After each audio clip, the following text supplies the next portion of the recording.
You got me so damn high, yeah, and I just wanna know why.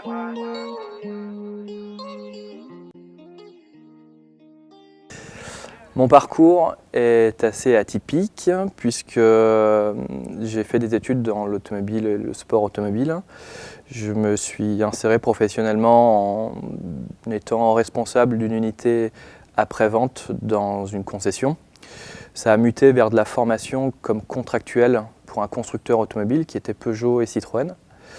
Et enfin, après 6 ans de contractuel, j'ai passé un concours interne de l'Éducation nationale auquel j'ai été admis pour être stagiaire pendant 1 année sur l'Académie de Reims.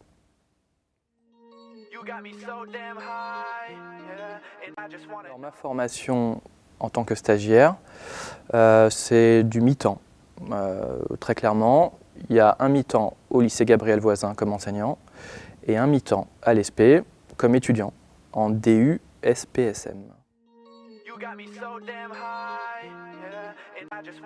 l'ESP, on nous donne des cours en fonction du profil. J'ai commencé par une belle formation sur le numérique. On nous prépare à passer un examen qui s'appelle le C2I2E, très intéressante, où on va vraiment explorer tous les outils qui peuvent être utiles pour un enseignant, des outils très actuels, très pointus. J'ai vraiment été surpris puisque j'avais certaines notions. Je suis né avec un ordinateur, j'ai découvert rapidement les smartphones et les tablettes. Et tout compte fait, on découvre encore pas mal de choses, pas mal d'outils en ligne, gratuits et très intéressants que j'ai tout de suite mis en application. On a également des cours sur les différents publics, sur les différentes voies des personnes à qui on va pouvoir enseigner. Donc on balaye un spectre très large de la formation.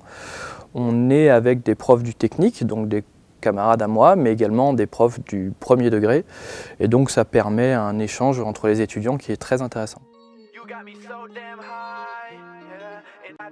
Alors mon planning hebdomadaire, c'est une journée au lycée le lundi comme enseignant, où j'ai 4 heures de cours avec mes élèves de bac pro, seconde bac pro, maintenance des véhicules.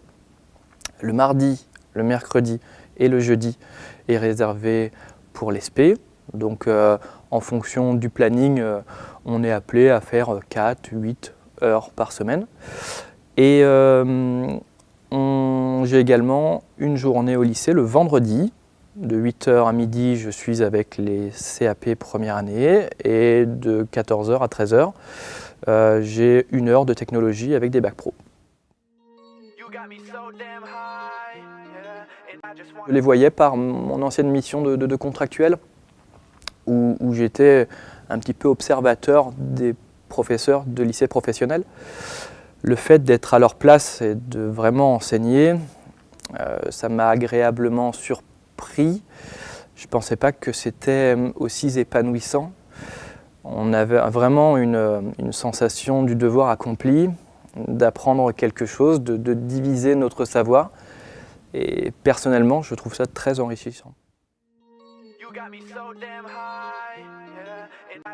J'imagine qu'après 5 ans d'expérience où je maîtriserai, pas parfaitement, mais où je serai plus à l'aise en enseignement, j'aurai besoin de nouveau de piqûres du numérique, j'aurai besoin de formation sur les différents publics, sur les différentes dyslexies qui pourront alimenter mon travail. Donc c'est très bien de le faire au début. J'espère en avoir tout le long de ma vie. C'est bien la formation tout le long de la vie, j'espère que ce sera le cas en tant qu'enseignant. Pour l'instant, je ne sais pas. Et comment je vois ma carrière professionnelle en tant qu'enseignant dans les prochaines années, j'espère qu'elle sera très riche de projets. Dans l'automobile, on a des énormes possibilités. J'espère ne pas être un enseignant trop frontal avec les élèves et pouvoir faire des projets ludiques intéressants. qui donneront la passion de l'automobile, qui me permettront de transmettre la passion de l'automobile. You got me so damn high, Je vous en prie. and I just wanna know why.